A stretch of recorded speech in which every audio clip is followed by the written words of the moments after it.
মুরা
বাসা চলে যাও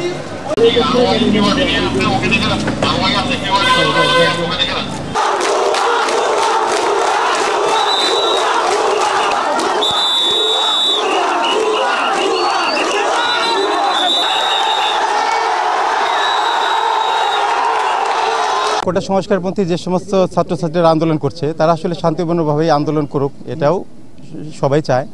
আসলে যেটা হয়েছে আপনারা সিরাজগঞ্জে বেশি তো যেটা দেখতে পেয়েছেন, ছাত্রছাত্রীদের বাইরে কিন্তু প্রচুর বহিরাগত কিন্তু ঢুকে পড়েছে। ছাত্রছাত্রীদেরকে বোঝানোর পর তারা কিছুক্ষণ আন্দোলন করে তারা কিন্তু চলেই গেছে, সবাই কোঅপারেট করেছে। কিন্তু এই কিছুক্ষণ আগে যাদের সাথে আসলে পুলিশের ছোটোখাটো একটি সংঘর্ষ হলো, এটা আসলে তারা কিন্তু সবাই বহিরাগত। আপনি যদি এই রাস্তাটা পশ্চিম দিকে যেয়ে যদি পূর্ব দিকে যেয়ে যদি দেখেন তাহলে কিন্তু আপনারা খুব সহজেই বুঝতে পারেন এরা কিন্তু আসলে ছাত্রছাত্রী নয়।